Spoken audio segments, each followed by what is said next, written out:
Today we are going to discuss the second phase of the British rule in India. और जो second phase है उसको हम क्या बोलते हैं?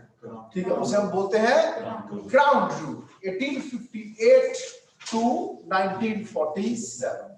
तो कॉन्स्टिट्यूशनल डेवलपमेंट्स किस प्रकार से क्या क्या हुई इस दौरान अब मैं उनको आप लोगों के साथ डिस्कस करने जा रहा हूं. समझिए, इस चीज को समझाने के लिए तब की ऐतिहासिक पृष्ठभूमि को भी समझना होगा. अब ये वो समय था जब पूरे इंडिया पर राज कर रहे थे ब्रिटिशर्स. ओके, जब ब्रिटिशर्स पूरे भारत पर राज करना स्टार्ट हो गए तो ऑफ कोर्स उनकी पॉलिसीज कुछ ऐसी आनी स्टार्ट हुई जिससे सारा साम्राज्य उनका हो जाए. ठीक है जी. तो ये देखिए, मैं अपनी स्क्रीन आपके साथ शेयर करने जा रहा हूं. Here is my screen in front of you. ये देखिए हुआ क्या. Just wait. ये देखिए, जो इंडिया था, क्लियर, उसमें 3 प्रेसिडेंसीज थी. ओके, ये जो एरिया था, this was Bengal presidency, this was Madras presidency, this was Bengal, Madras, और ये जो एरिया था ये था बॉम्बे प्रेसिडेंसी. क्लियर. और जो बंगाल का गवर्नर था वो रियलिटी में गवर्नर जनरल था. पूरे भारत पर राज बंगाल से हो रहा था. क्लियर.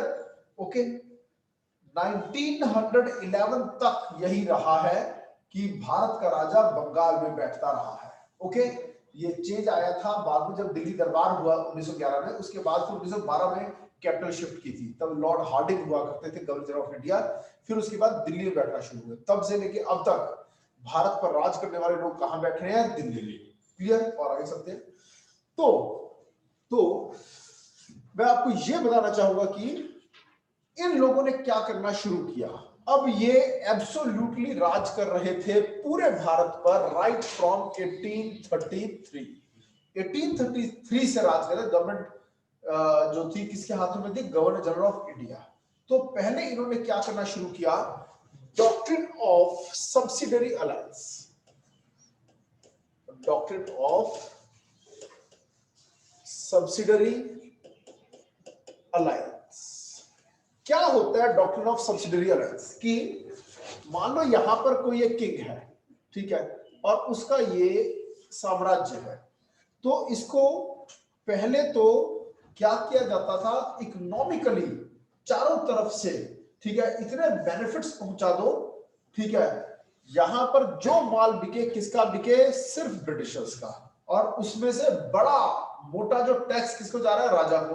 राजा वेरी वेरी हैप्पी कि बेस्ट क्वालिटी प्रोडक्ट्स मिल रहे हैं, सस्ते रेट में मिल रहे हैं, जनता खुश और मैं भी खुश, और साथ में गिफ्ट भी मिल रहे हैं, प्रेजेंट्स भी मिल रहे हैं. ओके, अब जब राजा पूरी तरह से समझो डिपेंडेंट ऑन ब्रिटिशर्स हो गया, फिर उसके बाद लोगों तक ये बात पहुंचाना कि अगर डायरेक्टली ब्रिटिशर्स का राज होता यहां तो शायद जनता को और ज्यादा फायदा होता. वो राजा को इतना हैवी टैक्स देना पड़ रहा है जिसकी वजह से गुड्स महंगे हो रहे हैं. समझ में आया? पहले राजा खुद कह देता था कि ब्रिटिशर्स बहुत अच्छे हैं. क्लियर. स्टैंप लग गई, ब्रिटिशर्स के गुड्स खरीदो. फिर उसके बाद लोग भी कहने लगे, ठीक है, पीपल भी कहने लगे कि हाँ ब्रिटिशर्स बहुत अच्छे हैं. फिर उसके बाद ईस्ट इंडिया कंपनी कहने लगी कि राजा अच्छा नहीं है, माल एडमिनिस्ट्रेशन करता है. समझ में आया? हैवी टैक्सेशन करता है जिसकी वजह से गुड्स महंगे हैं. अगर हमारा रूल होता तो हम बेटर काम करते. फिर ऑफ कोर्स राजा जो था ईस्ट इंडिया कंपनी के खिलाफ हो जाता, ब्रिटिश के खिलाफ हो जाता कि तुम तो मेरी ही प्रजा को मेरे खिलाफ भड़का रहे हो, तो हम आपके गुड्स यहां नहीं बिकने देंगे. ओके, उससे हुआ क्या? जो पीपल है जो वहां रह रहे हैं उसमें से कुछ लोग रिच मर्चेंट्स ऐसे होंगे जो जिन्होंने एजेंसी ली होगी ईस्ट इंडिया कंपनी की और उनकी बड़ी इन्फ्लुएंस होगी, उनके लाखों लाखों कर्मचारी होंगे, समझ में आया? हर घर में उनके प्रोडक्ट्स जा रहे हैं, उनके लिंक्स बने हैं लोगों के साथ, एडमिनिस्ट्रेशन के साथ, राजा के भाई के साथ। राजा का भाई भी राजा बनना चाहता है। अब वो लोग उस भाई को पकड़ते हैं, तुझे राजा बना देते हैं, राजा को बनाते हैं। और फिर ब्रिटिशर्स क्या करते थे, अटैक कर देते थे उस राजा के ऊपर। जैसे ही वो कहता था कि मेरी ये टेरिटरी के अंदर गुड्स नहीं आएंगे ब्रिटिशर्स के, फिर उसके बाद ब्रिटिशर्स अटैक कर देते थे। ओके, अब राजा फंस गया, उसने महल के दरवाजे बंद कर लिए ताकि ब्रिटिशर्स अंदर ना घुस सके, किला बंद हो गया, वो बाहर बैठे। अब ब्रिटिशर्स कहते थे सीधी सी बात है, आप हमें अपने अकाउंट्स दिखाओ, हम उनका ऑडिट करना चाहते हैं। राजा का फर्ज है जितना कमाए, ठीक है, मेजॉरिटी जनता के ऊपर खर्च करे। अगर ऐसा है तो हम कुछ नहीं कहेंगे, समझ में आया? और नहीं तो हम तुम्हें जान से मार दें। लोगों का भला होना बहुत जरूरी है। मेरा पॉइंट समझ में आया? और सारी जनता भी कहती राजा को क्या हर्ज है अकाउंट्स दिखाने में, दिखा दो, ठीक है। फिर राजा उनको अपने अकाउंट्स दिखाता था। फिर वो कहते थे कि पूरे साल में 1 करोड़ रुपया आपने टैक्स के रूप में लिया लोगों से, और 10 लाख रुपया आपने खुद अपने लिए रखा, और 90 लाख आपने लोगों के ऊपर खर्च किया। ऐसे ही हुआ है? राजा कहता हाँ बिल्कुल ऐसे, अकाउंट्स में लिखा हुआ है, ठीक है। कहते अब से आपको 8 नहीं बल्कि 12 लाख रुपए हम देंगे। कम नहीं कर रहे, बढ़ा रहे हैं। हर साल राजा को मिलेंगे 12 लाख रुपए, उसको कोई काम नहीं करना, अब हम चला के दिखाते हैं सरकार, ठीक है। अच्छी सड़कें होगी, मॉडर्न वेस्टर्न एजुकेशन होगी, इंग्लिश पढ़ाई जाएगी, फिजिक्स केमिस्ट्री बायोलॉजी पढ़ाई जाएगी, लोगों को सस्ते में गुड्स मिलेंगे, सब कुछ अच्छा होगा। और आर्मी ब्रिटिशर्स की होगी। कोई छोटा मोटा राजा अब इस राजा की तरफ आंख उठा के नहीं देख सकता। समझ में आया? लोग कहते हैं और क्या चाहिए राजा को, जितनी इनकम है उससे ज्यादा इनकम होगी राजा की, और अब कुछ काम भी करने की जरूरत नहीं, सारा काम भी ब्रिटिशर्स कर रहे हैं। और सबसे बड़ी चीज, पड़ोसी राजा का जो खतरा बना हुआ है किंग नंबर 2 का, उससे बच गए, ठीक है। अब ब्रिटिश आर्मी जो पूरे भारत के चारों तरफ फैल रखी है, वो हमारे राजा को प्रोटेक्ट भी करेगी। समझ में आया? राजा भी कहता ओके ठीक है। अब वो क्या बोले, क्या कि अकाउंट में धांधलेबाजी थी, मैं 1 करोड़ नहीं ज्यादा कमा रहा था, वो तो सिर्फ ब्रिटिशर्स को पता था कि कमाई 1 करोड़ से ज्यादा है, और वो 10 लाख नहीं, मैं तो 50 लाख रख लेता था अपने पास। कैसे बोले वो? समझ में आया? फंस गया, ठीक है। और वो सब्सिडरी बन जाता था ईस्ट इंडिया कंपनी, इसे कहते हैं सब्सिडरी अलायंस। अब हर साल उसे पेंशन मिलनी शुरू हुई, ठीक है। अब जितना रेवेन्यू आ रहा था वो सब किसका हो गया? ब्रिटिशर्स का हो गया, ओके। और फिर उसके बाद अगले साल का बजट पास हुआ ब्रिटिश पार्लियामेंट में, ठीक है। ये 12 लाख को कम करके 11 लाख किया जा रहा है, क्योंकि लोगों का भला होना जरूरी है, फिजूल खर्ची राजा की नहीं होनी चाहिए। फिर करते करते करते करते वो 1 लाख पर भी पहुंच गए। राजा को कहा आप बताओ खर्च कहां कर रहे हो इतना पैसा, रहने के लिए घर मिला हुआ है, खाना मिल रहा है, सब कुछ मिल रहा है, तो why need so much money.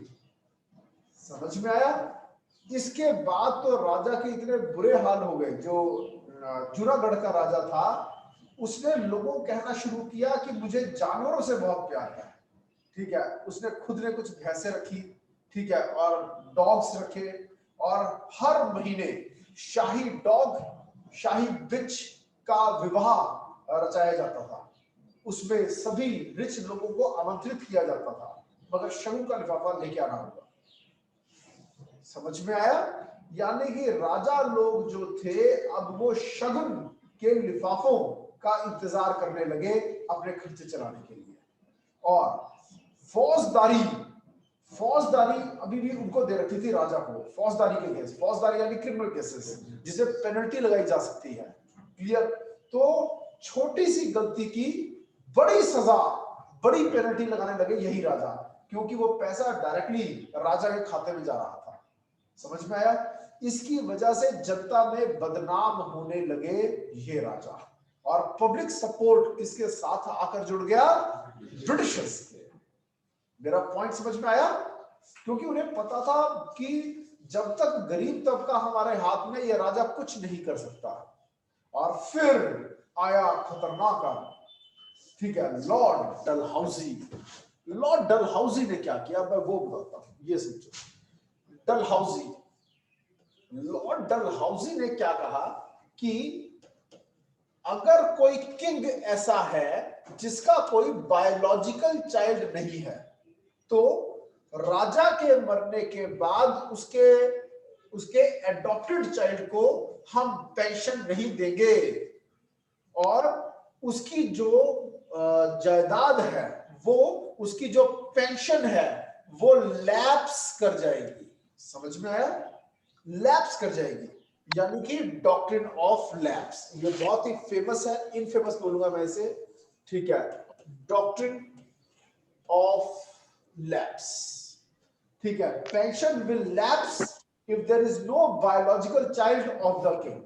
अब कई लोग सत्य में आ गए, जैसे कि झांसी का जो राजा था, झांसी की जो रानी थी, रानी लक्ष्मीबाई, उनका नेचुरल कोई बायोलॉजिकल चाइल्ड नहीं था। ठीक है, Begum Hazrat Mahal, no biological child.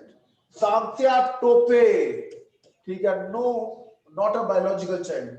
तो इन सब की जिम्मेदारी थी, मराठों की भी, झांसी की भी, और कई लोग, लखनऊ में भी बहुत जगह ऐसा हुआ कि अब सब साम्राज्य ब्रिटिशर्स के हाथों में हो जाएगा, क्योंकि सब्सिडी अलायंस साइन हुआ था, उसमें लिखा हुआ था इयर्स, कि एक राजा, उसका बच्चा, उसका बच्चा, उसका बच्चा, मटर भी अंदर भेजना नाल ही, क्या वो एम्पायर छिन जाएगा। क्लियर? अब इस बात से ये लोग परेशान हुए। एक मिनट, क्या ठीक है जी, वो बोल रहे थे देसी घी की छोटी छोटी थोड़ी रोटियां बना लो चूहे को पकड़ने के लिए। ठीक है जी, माइक ऑफ रखा करें। नेक्स्ट, और आगे चलते हैं। अब डॉक्ट्रिन ऑफ लैप्स के खिलाफ ही नाराज होकर, ठीक है, रानी लक्ष्मीबाई ने, ठीक है, तांत्या टोपे ने, बेगम हजरत महल ने, और इन सब लोगों ने आवाज उठाई थी और रिवोल्ट ऑफ 1857 किया था, पर ये क्रश हो गए। मगर जब ये क्रश हो गए, फिर अंग्रेजों को समझ में आया अब कंपनी के बस की बात नहीं है, डायरेक्टली क्राउन रूल आना चाहिए। क्लियर? सारी टेरिटरीज डायरेक्टली ब्रिटिश क्राउन को ट्रांसफर कर देनी चाहिए, और अब डायरेक्टली ब्रिटिश क्राउन राज करेगा। इसके बाद उन्होंने क्या किया, अब पूरा भारत दो तरह का भारत बन चुका था। एक तो वो इंडिया जहां पर डायरेक्टली ब्रिटिशर्स राज कर रहे थे, डायरेक्ट रूल था, जहां डायरेक्ट रूल ऑफ ब्रिटिशर्स, और दूसरी तरफ था रूल तो ब्रिटिशर्स का था बट थ्रू किंग। अभी तक राजा का अगला बच्चा है, उसका भी अगला बच्चा है, अभी लैप्स नहीं हुआ, या फिर राजा जब आवाज उठा उसको मार दिया और उसका साम्राज्य अपने कब्जे में ले लिया, ऐसा भी नहीं हुआ। अभी भी थ्रू किंग राज कर रहे हैं, वो rule through king, rule through king, rule through king. ठीक है जी, तो जहां पर डायरेक्ट रूल था उसका नाम था, उसे कहते थे ब्रिटिश इंडिया, वो थे ब्रिटिश प्रोविंसेस, वो था ब्रिटिश इंडिया, या फिर ब्रिटिश प्रोविंस थे वो, ब्रिटिश प्रोविंस। और ये जो थे, ठीक है, जहां पर अभी कोई राजा था, उसे हम क्या कहते हैं, इंडियन स्टेट्स, इंडियन स्टेट्स, रजवाड़े, रियासतें, रियासत। जब भारत आजाद हुआ तब 565 रियासतें थी भारत में, 565, जिनको सरदार वल्लभ भाई पटेल ने यूनाइट करके इंडिया के साथ जोड़ा था। क्यों? अंग्रेज जाते हुए ये कह गए थे कि रियासतों की मर्जी है, वो चाहे तो इंडिया के साथ जुड़े, चाहे पाकिस्तान के साथ, चाहे अपने आप को पहले की तरह आजाद मुल्क भी डिक्लेयर कर सकती है। जूनागढ़ के नवाब ने और निजाम ऑफ हैदराबाद ने अपने आप को आजाद मुल्क डिक्लेयर कर दिया था। वो पुलिस एक्शन के द्वारा हमने हैदराबाद को छीना। समझ में आया? और आगे चलते हैं। ये सरदार वल्लभ भाई पटेल क्या एक करिश्मा था जो इन्होंने ये किया, इसीलिए स्टैच्यू ऑफ यूनिटी बनाई गई है गुजरात में। ठीक है, उन्होंने ही यूनाइटेड इंडिया। समझ में आया? तो जो ये वाला हिस्सा था, जो हम कह रहे हैं ब्रिटिश इंडिया, अब एक ही आदमी, ब्रिटिशर्स का एक ही आदमी दोनों जगह राज करेगा पूरे इंडिया में, लेकिन अलग अलग नाम से। उसे हम क्या कहेंगे? When he will be controlling Indian states, he will be called viceroy. एक ही आदमी है। और when he will be dealing with British provinces, then he will be called governor general of India, जैसा कि अभी तक चला आ रहा है। तो एक नई पोस्ट क्रिएट हो गई, वाइसरॉय, वन मैन। ठीक है जी। जो रिवोल्ट ऑफ 1857 हुआ वो किसकी पॉलिसीज की वजह से हुआ? लॉर्ड डलहौजी। मगर जब ये रिवोल्ट हुआ तब तक लॉर्ड डलहौजी यहां से जा चुके थे। और किसने सप्रेस किया था इस रिवोल्ट को? सप्रेस करने वाला जो आदमी था वो था Lord Canning. Lord Canning, it was Lord Canning who suppressed the revolt of 1857। इसी कारण से इसी के टाइम में रिवोल्ट खत्म होने के बाद गवर्नमेंट ऑफ इंडिया 1858 आया और लॉर्ड कैनिंग ही बन गए भारत के पहले वाइसरॉय। अब देखो कितनी मजेदार बात है। अभी मैंने बोला गवर्नर जनरल ऑफ इंडिया और वाइसरॉय एक ही आदमी था, लेकिन अगर फर्स्ट वाइसरॉय ऑफ इंडिया आ जाए तो लॉर्ड कैनिंग, लेकिन अगर first governor general of India आ जाए तो विलियम बेंटिक। समझ में आ गया? क्योंकि ये post governor general of India की पहले से चली आ रही थी। Post of viceroy was created in 1858। Is my point clear? और अब सिस्टम कैसे होगा? ठीक है, एक होगा governor general of India come viceroy, एक ही आदमी। इसके ऊपर होगा सेक्रेटरी ऑफ स्टेट और उसके ऊपर होगा क्राउन। क्लियर? ब्रिटिश क्राउन और सेक्रेटरी ऑफ स्टेट यूके में बैठेगा और ये गवर्नर जनरल कम वाइसरॉय जो है ये इंडिया में बैठेगा, गवर्नर जनरल कम वाइसरॉय। ओके? और जो सेक्रेटरी ऑफ स्टेट है इसको 15 मेंबर्स की एक काउंसिल सपोर्ट करेगी, काम करने में हेल्प करेगी। समझ में आया? तो एक नई पोस्ट क्रिएट हो गई, सेक्रेटरी ऑफ स्टेट। इसका काम क्या था? भारत में governor of India come viceroy कैसा काम कर रहा है इसकी रिपोर्टिंग क्राउन को करना। मगर काम तो ब्रिटिशर्स की भी हो रहा है। इसकी सैलरी और इसके मेंबर्स की सैलरी कौन पे करते हैं? इंडियन बजट, इंडिया के फंड्स। क्लियर? तो ये भी एक प्रकार का drain of wealth from India है। वो पहला इंसान, वो पहला भारतीय जिसने इस पर आवाज उठाई। ठीक है? और उसने कहा drain of wealth of India, एक किताब लिखी, उसका नाम था Dadabhai Naoroji, the grand old man of India. ये पेपर में क्वेश्चन आता है, grand old man, grand old man of India, वो है दादा भाई नौरोजी। नाउ NAOROJI, दादा भाई नौरोजी। क्लियर जी?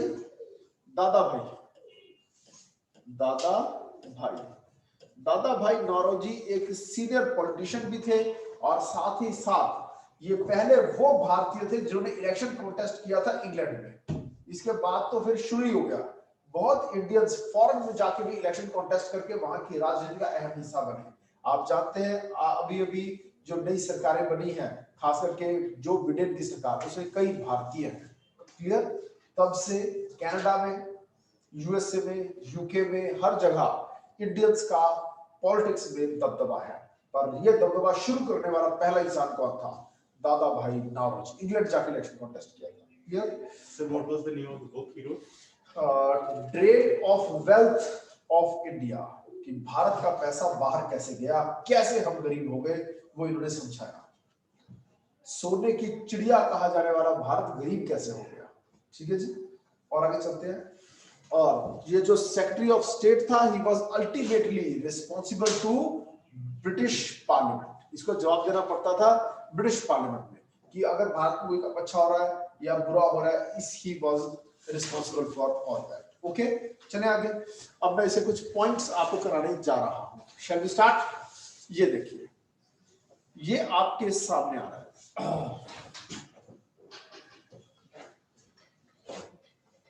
इससे चलिए ठीक है। चलो दिस सिग्निफिकेंट है, ये बहुत ही सिग्निफिकेंट एक्ट था जो कि रिवोल्ट ऑफ 1857 के बाद हुआ। ठीक है, 1857 के रिवोल्ट को अलग अलग नाम से जाना जाता है। कोई इसको फर्स्ट वार ऑफ इंडिपेंडेंस कहता है, तो कोई सिपाही म्यूटिनी, कि ये सिपाहियों का विद्रोह। रियलिटी में चाहे ये शुरू हुआ था सिपाही म्यूटिनी के रूप में, लेकिन अपने फाइनल फेज में ये एक वार ऑफ इंडिपेंडेंस बन चुका था। वो कौन सा नेशनल लीडर था जिसने नाम दिया था रिवोल्ट ऑफ 1857 को फर्स्ट वार ऑफ इंडिपेंडेंस का? बताएं मुझे। वीडीएस, विनायक दामोदर सावरकर।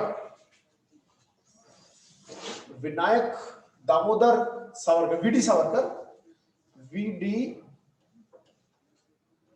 सावरकर, ये सिंगल ही आएगा वैसे। विनायक दामोदर सावरकर, SAVARKAR। गणे ये और इसका भाई जो थे, इन दोनों ने कई मूवमेंट स्टार्ट की थी। इनकी महात्मा गांधी से नहीं बनती थी सावरकर ब्रदर्स की, और ब्रिटेन में इन्होंने जो एक अड्डा बनाया था, एक बॉडी बनाई थी जहां से भारत की आजादी की लड़ाई चली, उसका नाम था इंडिया हाउस। क्लियर? तो उससे इंडिया हाउस से जुड़े हुए थे वीडी सावरकर। महात्मा गांधी की को जब असैसिनेट किया नथुराम गोडसे ने, तो इन्वेस्टिगेशन हुई, FIR हुई, इन्वेस्टिगेशन हुई, और जिनको पकड़ा गया उनमें से एक थे विनायक दामोदर सावरकर। लेकिन एविडेंसेस ना मिलने की वजह से, he was a part of criminal conspiracy ऐसा कहा गया था, लेकिन कोई सबूत नहीं मिले, इसलिए इनको छोड़ दिया गया। केवल नथुराम गोडसे को फांसी हुई थी। इन्होंने कहा कि चाहे नथुराम गोडसे मेरे घर में रहता था, पर मुझे नहीं पता था कि वो महात्मा गांधी को असैसिनेट करने वाला है। ये बात बिल्कुल सच है कि मेरे भी विचार नहीं मिलते थे, नथुराम गोडसे के भी विचार नहीं मिलते थे। महात्मा गांधी से हम उससे क्रिटिक थे, हैं, रहेंगे। Is my point clear? Alright, next. अब इस एक्ट को क्या कहा गया था? नाम क्या? Act for the good government of India, कि भारत में अच्छी गवर्नेंस लाने के लिए उन्होंने कहा कि हम एबॉलिश करने जा रहे हैं ईस्ट इंडिया कंपनी को, और सारी पावर ट्रांसफर करने जा रहे हैं, सारी टेरिटरीज सब कुछ ट्रांसफर कर रहे हैं ब्रिटिश क्राउन को। ओके, और हेंसफॉर्थ यानी अब से सारी जो सरकार, जो गवर्नमेंट काम होगी, वो in the name of her majesty काम होगा। समझ में आया? यानी कि रानी के नाम से अब सरकार चलेगी। Is my point clear? जो मैं पढ़ा रहा हूं फास्ट तो नहीं लग रहा आपको? पक्का? और आगे चलते हैं। ये जो तरीका है, जिस तरह से मैं पढ़ा रहा हूं, मैं डिक्टेशंस नहीं दे रहा हूं। मैंने ये डॉक्यूमेंट आप सबको दे दिया। ऑनलाइन वाले बच्चे, अगर डॉक्यूमेंट नहीं मिले तो लेक्चर के बाद मुझसे बात करें, मुझसे लेना ही डॉक्यूमेंट। ओके, अब आपको लिखने की जरूरत कम पड़ रही है। ठीक है जी? अगर हम डिक्टेशंस के चक्कर में पड़ जाएंगे तो बहुत लंबा समय लग जाएगा और सिलेबस पूरा नहीं होगा। चलिए और आगे चलते हैं। और सारी टेरिटरी, सारी गवर्नमेंट, सारा रेवेन्यू ऑफ ब्रिटिश क्राउन को ट्रांसफर हो गया।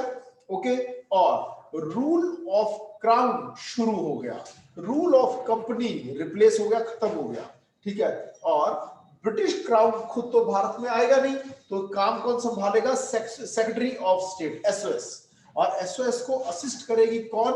15 मेंबर की, 15 मेंबर्स की एक काउंसिल। ठीक है, और सेक्रेटरी ऑफ स्टेट खुद ब्रिटिश कैबिनेट का मेंबर हुआ करता था, मगर उसकी सैलरी पे होती थी कहां से? रेवेन्यूज ऑफ इंडिया में से। ये पॉइंट पहले करा चुका हूं ना? ठीक है, और नेक्स्ट 15 मेंबर की एक काउंसिल हुआ करती थी, जो कि एक एडवाइजरी बॉडी होती थी, सलाह देती थी, और सेक्रेटरी ऑफ स्टेट को असिस्ट करती थी। ठीक है, सेक्रेटरी ऑफ स्टेट चेयरमैन होता था इस काउंसिल का। Is my point clear? और आगे चलते हैं। फिर सेक्रेटरी ऑफ स्टेट के पास पूरी अथॉरिटी होती थी, कंट्रोल होता था भारत का। इसके बाद जो एक्ट पास हुए, खास करके 2 एक्ट, 1909 का एक्ट और 1919 का एक्ट। 1909 को हम मॉर्ली मिंटो रिफॉर्म्स, MMR भी कहते हैं। MMR एक और चीज पर लिखा आता है, किस चीज पर? ये खरीदो, इसमें है ज्यादा MMR। नहीं पता? जो ये मच्छर मारने वाले होते हैं ऑल आउट गुड नाइट उस पर, और एमएमआर का मतलब है मॉस्किटो मोर्टेलिटी रेट। लोगों को लगता है कोई केमिकल ज्यादा है शायद इसमें मतलब इसका कहने का इसमें है ज्यादा एमएमआर, एमएमआर को बड़ा बड़ा लिख देते हैं। तो अनपढ़ जनता को लगता है एमएमआर कोई ऐसा कोई इसके अंदर डाल रखी है चीज जिसकी वजह से केमिकल सब्सटेंस है, इसमें है ज्यादा एमएमआर, मतलब है इसमें इससे मच्छर ज्यादा मरेंगे। समझ में आया? तो ये सब एडवर्टीजमेंट की तरीके होते हैं। ओके, और 1919 को हम क्या कहते हैं? Montague Chelmsford reforms. क्यों? क्योंकि Lord Morley was the secretary of state and Lord Minto was the Governor General of India at that time when 1909 का एक्ट was passed। ऐसे यहाँ पे Lord Montague was SOS and Lord Chelmsford was the Governor General of India। इस वजह से हम क्या बोलते हैं? Montague Chelmsford reforms. यानी दो बंदे अब जो राज करते थे, ऊपर कौन? सेक्रेटरी, उसके नीचे गवर्नर जनरल ऑफ इंडिया। उन्हीं के नाम पर एक्ट बनने शुरू हुए, जैसे कि पिट्स इंडिया एक्ट इसका नाम पर बना था। कौन था सर? पिट्स, ब्रिटेन का पीएम। समझ में आया? पॉइंट समझ में आया? तो सबसे इंपॉर्टेंट पोजीशन बन गई थी एसओएस और जीजीओआई। ओके, और आगे चलते हैं। अभी आ रहा है आसान लिखा होगा सब इस नोट्स में, ठीक है? दरअसल ना इंटरलिंक और इंट्रालिंक दोनों करिए, इंट्रालिंकिंग है। आज के ही लेक्चर के आगे वाली चीज को अभी जोड़ दिया इसके साथ। समझ में आया? आगे आएगा 1919 का नाम बड़ा बड़ा अंग्रेजी में लिखा मिलेगा आपको, ठीक है जी? और आगे चलते हैं। Secretary of state was made the chairman, और सारी अथॉरिटी आ गई किसके हाथों में? सेक्रेटरी ऑफ स्टेट के हाथों में। ओके, और ब्रिटिश पार्लियामेंट को जवाबदेही थी। ओके, और डबल गवर्नमेंट वाला सिस्टम, ठीक है, खत्म हो गया। It ended the system of double government by abolishing board of control. पहले दो चीजें थी, कोर्ट ऑफ डायरेक्टर्स और बोर्ड ऑफ कंट्रोल। कोर्ट दो तरह के काम थे, एक इसको दिया एक इसको। हमें कौन बताएगा? रोहित बताएगा। कौन सा काम कौन करेगा? एक तो पॉलिटिशियन काम थे, एक थे ट्रेडिंग वाले काम। कौन सा काम किसको दिया? बोर्ड ऑफ कंट्रोल को एक काम दिया गया था। कौन सा काम दिया गया था? कल मैंने करवाया था, ये याद करो, कल मैंने करवाया था गवर्नमेंट पिट्स इंडिया 1784, याद करो। सो उसमें बोर्ड ऑफ कंट्रोल को टैक्स का काम दिया गया था ना, और सर जो बोर्ड ऑफ डायरेक्टर्स थे उसमें सर को क्रिमिनल जो क्राइम्स थे उनका काम दिया गया। याद करो अच्छे से, याद अभी सही बोला नहीं है आपने। ये देखो, board of control was above the court of, हाँ ये देखो, political affairs. Board of control बनाया गया, बोर्ड ऑफ कंट्रोल बनाया गया over court of directors to manage the political. ठीक है जी। कमर्शियल अफेयर्स को कौन देखेगा? Court of directors. पहले कोर्ट ऑफ डायरेक्टर्स दोनों देखना था, पॉलिटिकल काम और कमर्शियल। अब उन्होंने कहा कि जी कोर्ट ऑफ डायरेक्टर्स सिर्फ क्या करेगा? कमर्शियल, और बोर्ड ऑफ कंट्रोल क्या करेगा? पॉलिटिकल। यानी ड्यूअल गवर्नमेंट स्टार्ट हो गई थी। ये सिस्टम खत्म हो गया। कब खत्म हुआ? 1858 में। Is my point clear? पक्का क्लियर है जी? चलूं मैं आगे? चलो जी। सेक्रेटरी ऑफ स्टेट था, उसमें सर जो 15 मेंबर्स थे वो सिर्फ ब्रिटेन के होते थे या फिर उसमें इंडियंस भी होते थे? Only Britishers. ठीक है जी। और आगे चलते हैं, हम यहां तक पहुंच चुके हैं। ठीक है जी। नेक्स्ट, यहां तक हो गया ना ये वाला पॉइंट? समझ में आ गया? It ended the system of double government by abolishing the board of control and court of directors. दोनों चीजें खत्म हो गई। कोर्ट ऑफ डायरेक्टर्स भी खत्म हो गया, बोर्ड ऑफ कंट्रोल भी खत्म हो गया, क्योंकि अब सेक्रेटरी ऑफ स्टेट आ गया। ठीक है जी। और वो हर चीज को देखेगा through governor general of India and viceroy. Okay, अब चलते हैं आगे। ठीक है जी। नेक्स्ट, अब it constituted the secretary of state in council as a body corporate capable of suing and being sued in India and in England। अब देखो इसका लीगल लैंग्वेज समझो। Secretary of state in council, यानी council का chairman तो secretary of state ही था, तो जो पूरा नाम था ये बना SOSIC, secretary of state in council. ये एक तरह की कंपनी थी, बिजनेस कर रही थी।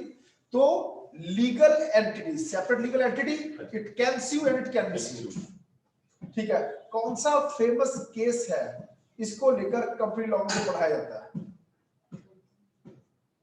जूते बनाने वाली कंपनी थी,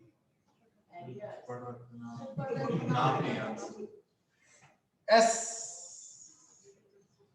जो लिफ्टिंग ऑफ कॉर्पोरेट व्हील वाला कॉन्सेप्ट पढ़ाया जाता है इसमें, Solomon versus Solomon, Solomon versus Solomon. ठीक है, ये पता होना चाहिए आप लोगों को, आपको जरूर पता होना चाहिए कंपनी लॉ के बारे में। नेक्स्ट और आगे चलते हैं। फिर द एक्ट ऑफ 1858 जो था वो एडमिनिस्ट्रेटिव मशीनरी को इंप्रूव करने के लिए था। ठीक है, was however largely confined to improvement of administrative machinery by which the Indian government was to be supervised and controlled in England। था कि इसलिए कि कैसे भारत सरकार काम करेगी और इसका सुपरविजन होगा इंग्लैंड में बैठ के। लेकिन रानी 52 कंट्रीज को देख नहीं सकती, तो हर कंट्री के लिए बना दिया एसओएस। समझ में आया? किसी का पहले बनाया, किसी का बाद में बनाया, तरीका ये था। और एसओएस में एक आदमी नहीं होगा, 15 होंगे, एक चेयरमैन होगा, एक वाइस चेयरमैन, बंदा मर गया तो वाइस चेयरमैन को चेयरमैन बना दो। वो सारा पहले से सब कुछ जानता हूं इंडिया के बारे में। समझ में आया? और आगे चलते हैं। फिर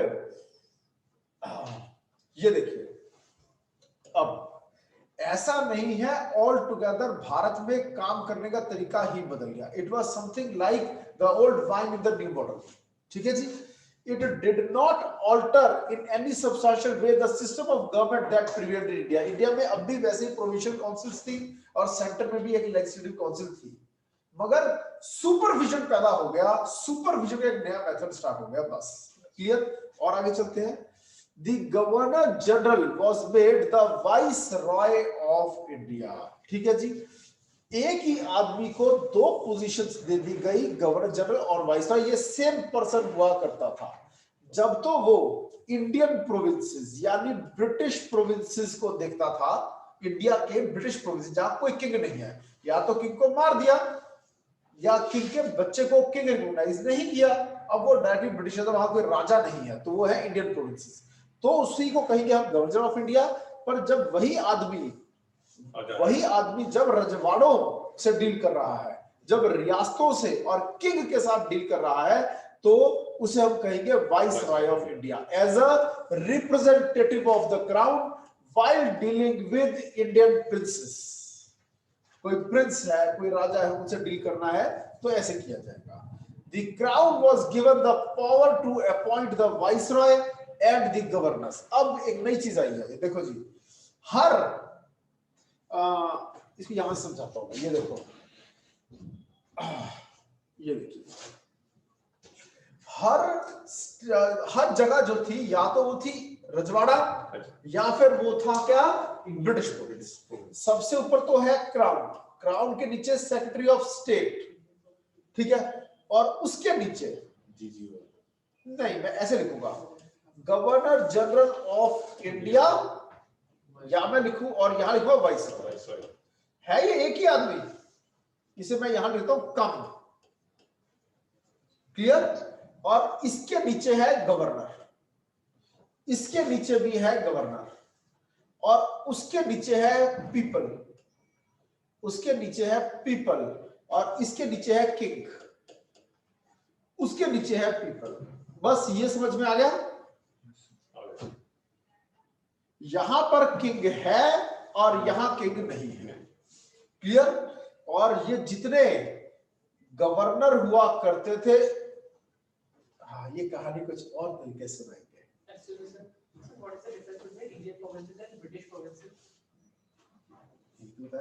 ये फर्क है।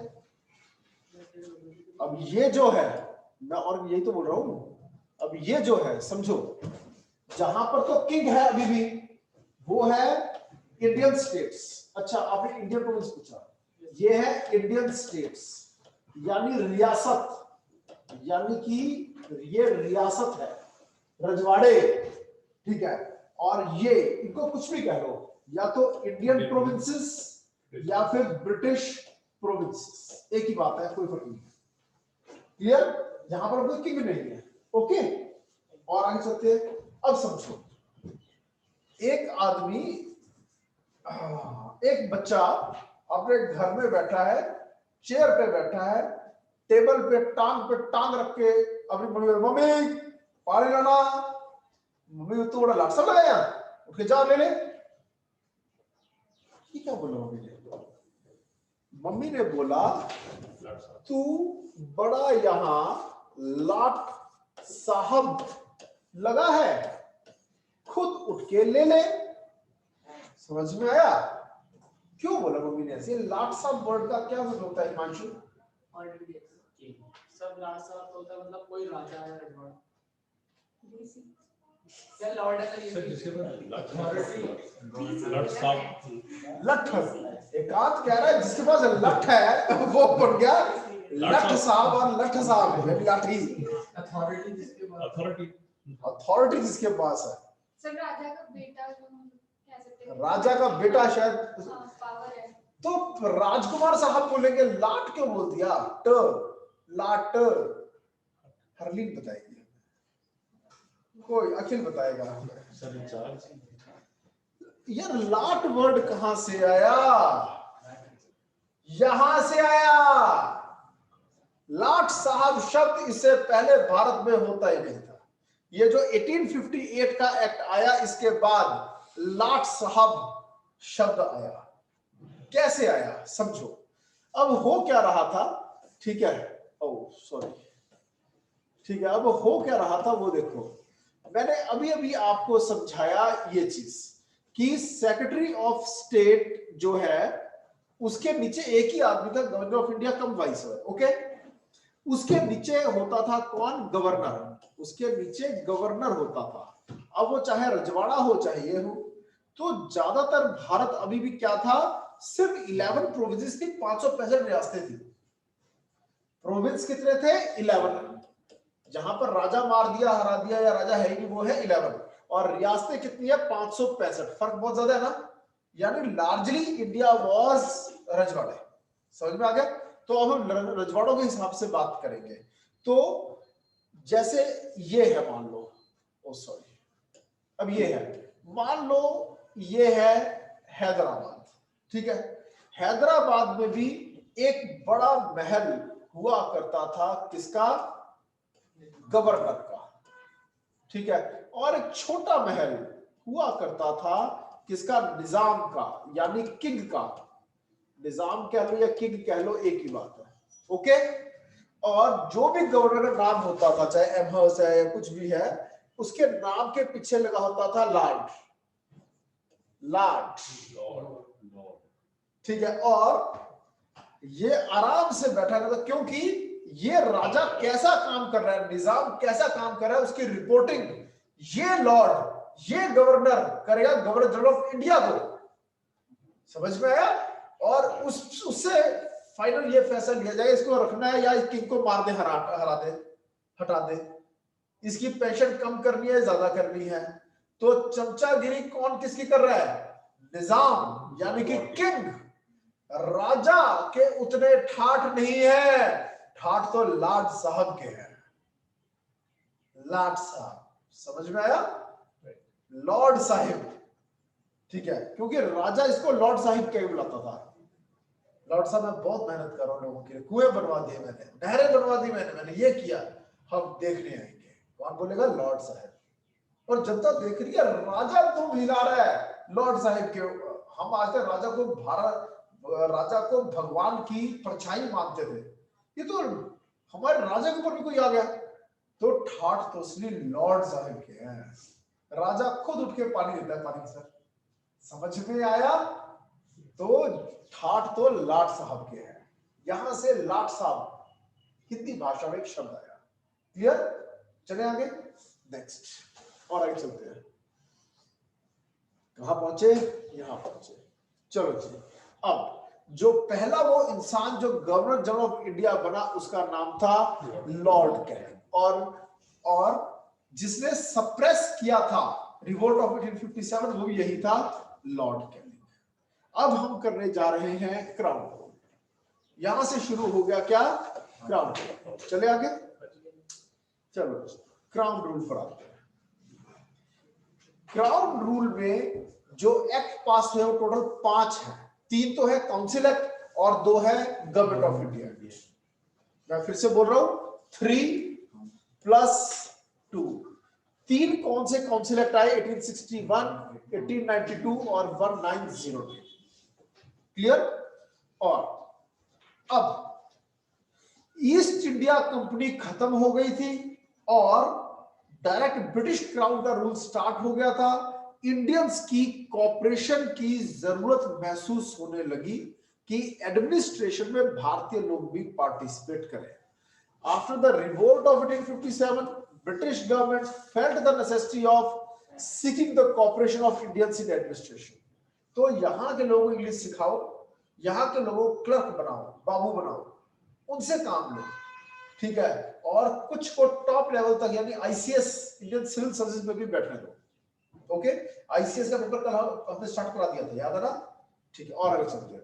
फिर इस पॉलिसी को देखते हुए ही ये 3 काउंसिल्स एक्ट आए थे, participation of Indians in administration. तो हम जो पढ़ेंगे इन तीनों काउंसिल्स एक्ट को इसी लाइट में स्टडी करेंगे। अब आपके सामने आ रहा है ये पहला, the Indian council act 1861 is an important, क्या हुआ मुझसे? इंडियन काउंसिल्स एक्ट 1861 जो है एक इंपॉर्टेंट लैंडमार्क है हमारी कॉन्स्टिट्यूशनल और पॉलिटिकल हिस्ट्री में।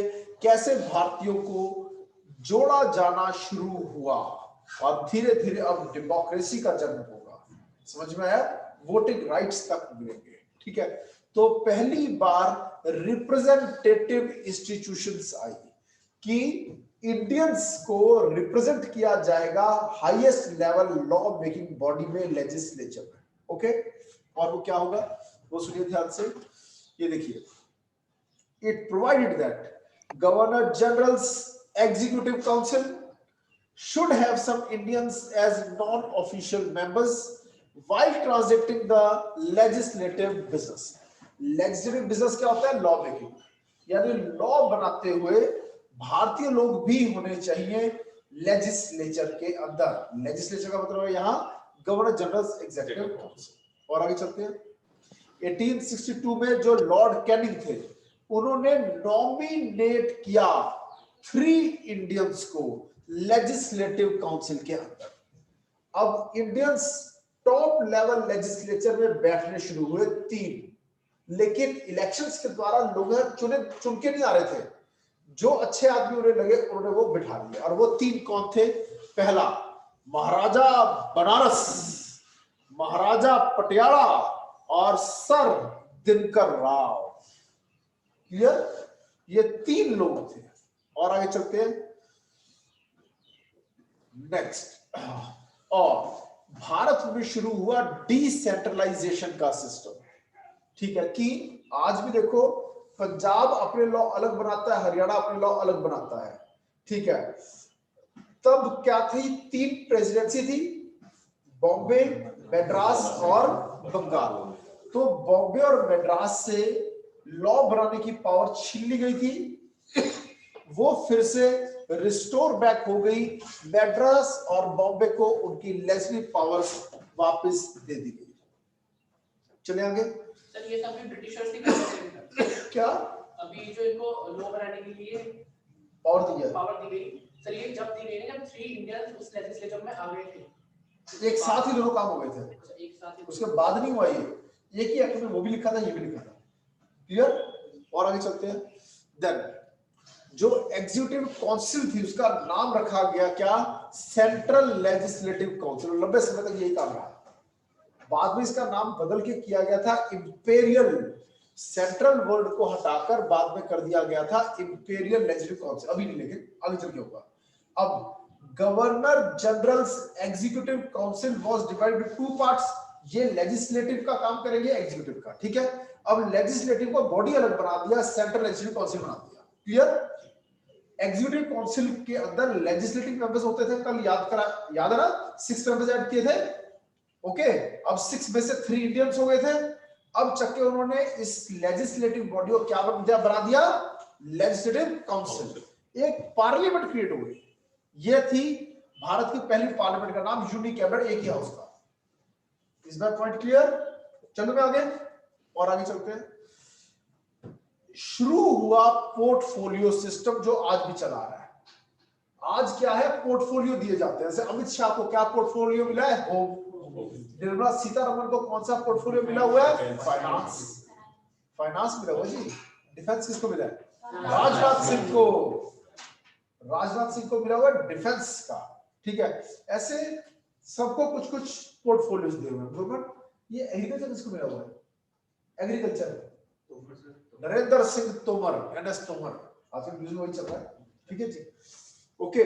देन जो भी गवर्नर जनरल की काउंसिल के मेंबर्स थे उनको मंत्रालय कह लो या डिपार्टमेंट कह लो, यानी कि पोर्टफोलियो मिलने शुरू हो गया कि फाइनेंस के जिम्मेदार तुम हो, डिफेंस के जिम्मेदार तुम हो। ओके, और and they were allocated portfolios of a particular department and authorized to issue final orders. ठीक है, on behalf of the council on matters of their अपना डिपार्टमेंट तुम संभालो। parity of authority and responsibility। Clear? और आगे चलते हैं।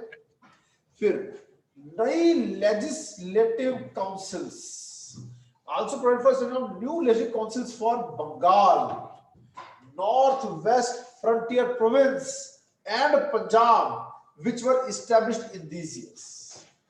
Centre के साथ साथ स्टेट में भी अब पार्लियामेंट्स कह लो उसे, वैसे पार्लियामेंट बोलेंगे, प्रोविंशियल लेजिस्लेटिव काउंसिल्स बननी शुरू हुई, यानी लेजिस्लेटिव बॉडीज बननी शुरू हुई। और viceroy of India was empowered to issue ordinances. Ordinance का सिस्टम शुरू हुआ। ऑर्डिनेंस क्या होता है? कोई बताएगा मुझे? जिससे पूछूंगा कोई जवाब देगा। What exactly is an ordinance? Rohit. Sir अपने पावर यूज करके। गलत। Kanika. Law making power of president and और गवर्नर। एग्जीक्यूटिव के हाथों में इमरजेंसी के दौरान, ये नेशनल इमरजेंसी की बात नहीं हो रही है, ये इमरजेंट सिचुएशन की बात हो रही है, एक टेम्परेरी अध्यादेश जारी करने की पावर होती है। ये किस आर्टिकल में है कनिका? प्रेसिडेंट ऑर्डर्स के बाद 123 और गवर्नर की 213। ठीक है, प्रेसिडेंट चाहे तो अध्यादेश जारी कर सकता है आर्टिकल 123 में, और गवर्नर जो है वो अध्यादेश जारी कर सकता है 213 में। अध्यादेश क्या है समझो, दो चीजें, दो कंडीशंस होती है। पहला, लेजिस्लेचर नॉट इन सेशन, कि लेजिस्लेचर सेशन में नहीं है, जिसका काम है कानून बनाना। और urgent need of law, urgent need of law, जब अर्जेंट नीड ऑफ लॉ है और लेजिस्लेचर नॉट इन सेशन है, तो ऐसे में टेम्परेरी पीरियड के लिए head of executive, centre level का, स्टेट लेवल का, हेड ऑफ एग्जीक्यूटिव, सेंटर में प्रेसिडेंट, स्टेट में governor, head of executive centre में प्रेसिडेंट, वो ऑर्डिनेंस प्रोमुलगेट कर सकता है, यानी इशू कर सकता है। एग्जैक्ट वर्ड है प्रोमुलगेट, ये पी लिखा है, प्रोमुलगेट कर सकता है। समझ में आया? ऐसे ही गवर्नेंस ऑर्डिनेंस इशू कर सकता है, यानी प्रोमुलगेट कर सकता है। क्लियर? अगर state legislature not in session and there is an urgent need of law, जैसे कि निर्भया कांड हुआ, ठीक है, दिल्ली गैंग रेप केस, लोग मोमबत्तियां लेके सड़कों पर उतर आए, तो सत्ते में आ गई तब की कांग्रेस सरकार, हेलो, जल्दबाजी में एक ऑर्डिनेंस इशू कर दिया, नहीं, क्रिमिनल लॉ अमेंडमेंट ऑर्डिनेंस। और जब पार्लियामेंट लेजिस्लेचर जब आया सेशन में, तो उन्होंने क्या किया? उन्होंने क्या कर दिया?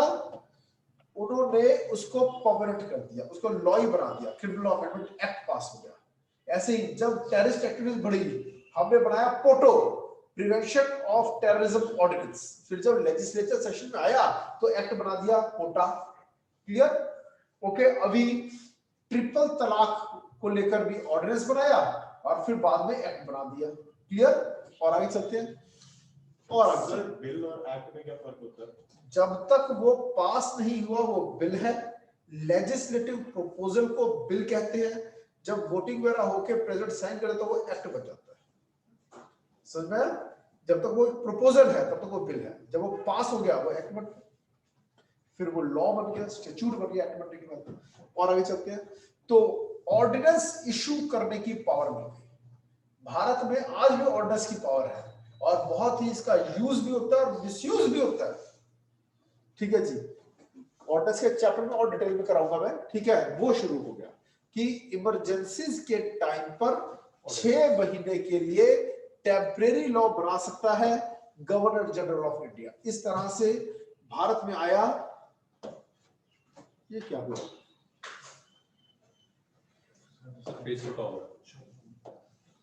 ओके, ठीक है जी। और इसके बाद हम आगे चलते हैं। अगला स्टेप जो आया वो आया इंडियन कॉन्स्टिट्यूशन 1892। चले आगे, ये देखो जी, पहली बार भारत में शुरू हुआ। मैंने अभी बताया था 3 आदमी पहुंच गए लेजिस्लेचर में, लेकिन इलेक्शंस के द्वारा नहीं। कैसे? नॉमिनेशन, यानी जो चाहते थे गवर्नर जनरल ऑफ इंडिया के उनको बुला लिया। सारे महाराजे थे, दो तो बनारस का राजा। लोग कहते ये क्या हो रहा है? छोटे नेता कहते हमसे पूछो ना कौन ज्यादा अच्छा रिप्रेजेंटेशन कर सकता है इंडियंस की सेंटर में बैठ के, हम बताएंगे। इलेक्शंस कराओ, आम आदमी ना सही, आम आदमियों ने जिनको चुना है उनसे करवा लो इलेक्शंस, यानी इनडायरेक्ट इलेक्शंस। आज भी 2 हाउसेज है, लोकसभा राज्यसभा। लोकसभा के चुनावों में आम आदमी वोटिंग करता है, राज्यसभा के इलेक्शन में आम आदमी वोटिंग नहीं करता। आम आदमी ने जिनको चुना है, विधायक, एमएलए, वो वोटिंग करके राज्यसभा के मेंबर चुनते हैं। वो शुरू हो गया, समझ में आया? अब लेजिस्लेटिव बॉडीज में इनडायरेक्ट इलेक्शंस के द्वारा चुनाव होना शुरू हुआ। Clear? It enlarged the functions of legislative councils and gave them the power of discussing budget। जो लेजिस्लेटिव काउंसिल्स थी अब उनमें बजट पर डिस्कशन होगा, लेकिन सप्लीमेंट्री क्वेश्चंस पूछने की इजाजत भारतीय लोगों को नहीं दी गई, किसी को भी नहीं दी गई। जो सरकार ने बजट लाया है, आपको कुछ चीज पूछनी है, एक्सप्रेशन चाहते हो कि ऐसा क्यों नहीं हुआ या ये क्यों किया, आप पूछ सकते हो, आपको जवाब मिलेगा। उस जवाब पर फिर से आप सवाल नहीं पूछ सकते, लड़ाई नहीं कर सकते, ज्यादा नहीं बोलना है, ज्यादा नहीं बोलना। समझ में आया? एक बार क्वेश्चन पूछ सकते हो, एक काउंटर क्वेश्चन नहीं हो सकती। इस बार पॉइंट क्लियर? जो इंडियंस भी बैठने लगे थे लेजिस्लेटिव बॉडीज में, अंग्रेजों से बजट पर सवाल पूछ सकते हैं, अंग्रेज उसका जवाब देंगे, मगर जवाब के ऊपर फिर से सवाल नहीं होगा, बहस नहीं होगी। Clear? No right to ask, ठीक है, but they were not given the right to ask supplementary questions. शुरू हो गई यहां से पार्लियामेंट्री सिस्टम। पूरी तरह नहीं हुआ, शुरुआत हो गई। अब अगले एक्ट में क्या हुआ? सप्लीमेंट्री क्वेश्चंस भी अलाउ हुए। धीरे धीरे होता है ना, पहले स्टार्ट हुई रिप्रेजेंटेशन ऑफ इंडियंस, फिर शुरू हुई क्या? इनडायरेक्ट इलेक्शन, बाद में आ गया direct election. Indirect elections in the sense की जो प्रोविंशियल स्टेट्स थे उनके जो लेजिस्लेटिव काउंसिल थे उनके थ्रू, यानी एमएलए कह लो, आज हम एमएलएस कहते हैं, ठीक है, तब एमएलसी कहते हैं, member of legislative council. Clear? चलो जी आगे चलते हैं। अब आता है बड़ा ही important act, Indian constitution 1909, Morley इन्वेंटरी रिफॉर्म्स। पर इसको समझने से पहले ऐतिहासिक पृष्ठभूमि इसकी भी समझनी होगी, तभी इसकी आपको नेचर समझ में आएगी। क्यों ऐसा कर रहे थे ब्रिटिशर्स की भी क्या मजबूरियां थी, वो समझाता हूं, पहले समझो। ईयर हम करने जा रहे हैं 1909, 1909 का साल, मगर इसको समझने के लिए पहले मैं आपको बताऊंगा क्या, ये सुनो ध्यान से। भारत के स्वतंत्रता संग्राम की जो कहानी है उसको जो हम स्टडी करते हैं उसको 3 फेजेस में पढ़ते हैं। इसे इंडियन नेशनल फ्रीडम स्ट्रगल भी हम कह सकते हैं, जो कि 3 पार्ट्स में है, 1 2 3। और ये 3 पार्ट कौन कौन से हैं? पहला पार्ट है ये आईएनसी की अगुवाई में कैसे आजादी की लड़ाई लड़ेगी, इंडियन नेशनल कांग्रेस। तो आईएनसी का पहला फेज था moderate phase of Indian national Congress. अगला था एक्सट्रीमिस्ट फेस, एक्सट्रीमिस्ट फेस, और फिर था तीसरा फेस जो था कौन सा face? Gandhian face, Gandhian face. 1915 में वापस आ गए थे महात्मा गांधी साउथ अफ्रीका से। उसके बाद गांधी जी की अगुवाई में भारत का स्वतंत्रता संग्राम आगे बढ़ा और 1905 से 1915 तक 1905 से 1915 5 साल तक गर्म दल के लोग, लाल बाल पाल, एक्सट्रीमिस्ट लीडर्स 3 थे, लाल बाल पाल। अभी कुछ ही दिन पहले 3 दिन पहले लाला लाजपत राय का बर्थडे था, ठीक है जी, जिन्होंने पंजाब नेशनल बैंक की स्थापना की थी। इन्हीं की मौत का बदला लेने के लिए भगत सिंह ने सॉन्डर्स को मारा था, ठीक है। लाल यानी लाला लाजपत राय, बाल बाल गंगाधर तिलक, लोकमान्य तिलक भी कहते हैं, और पाल बिपिन चंद्र पाल, बंगाल से। तो ये था पंजाब ग्रुप, बाल गंगाधर तिलक थे महाराष्ट्र ग्रुप वाले, और पाल वाले यानी कि बंगाल ग्रुप। ये 3 ग्रुप्स का बोलबाला था तब की राजनीति में। ये गर्म दल के लोग थे। इससे पहले 1885 जो मॉडरेट फेस हम कहते हैं वो 1885 से 1905 20 साल का था।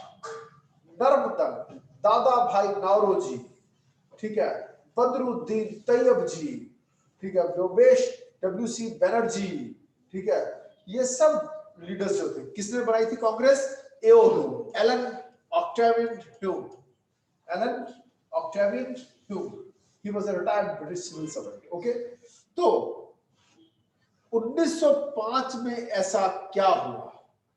1905 में ऐसा क्या हुआ कि प्यार प्यार से बात करने वाले कांग्रेसी कई ऐसे थे जो बदलकर नरम रुख छोड़कर गर्म रुख अपना लिया जिन्होंने। क्यों? ऐसा कुछ तो हुआ होगा कि ट्रांसफॉर्मेशन कैसे हुई, कांग्रेस का नेचर नरम से गर्म कैसे हो गया। 1905 में ऐसा क्या हुआ था?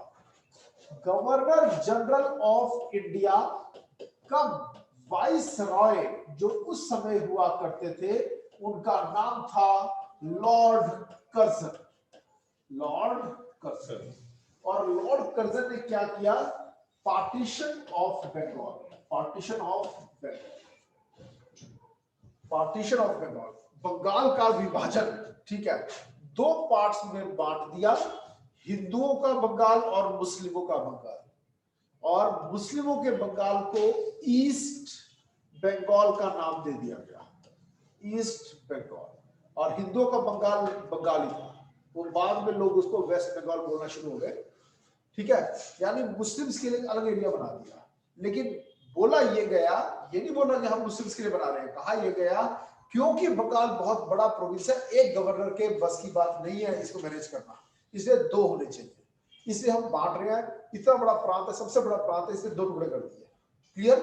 समझ में आया? तो ये जो ईस्ट बंगाल है आज की डेट में हम इसको बांग्लादेश के नाम से जानते हैं। ये पहले पाकिस्तान हुआ करता था। पाकिस्तान के 2 टुकड़े थे, जो भारत था इसके इस तरफ भी पाकिस्तान था और इसके इस तरफ भी पाकिस्तान था।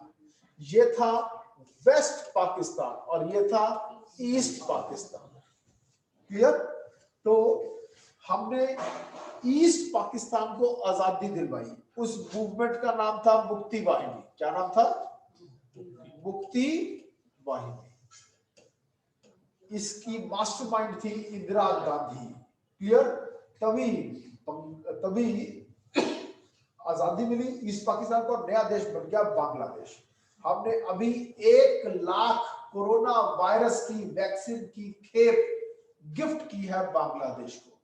जब भी बांग्लादेश मुसीबत में होता है तो बड़े भाई की तरह हम हेल्प करते हैं बांग्लादेश की, और सड़ जाता है पाकिस्तान। ठीक है जी।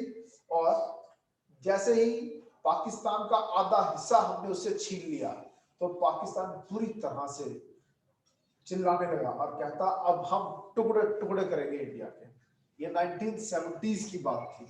इंदिरा गांधी पूरे भारत देश के लिए एक बहुत बड़ी फिगर बन गई।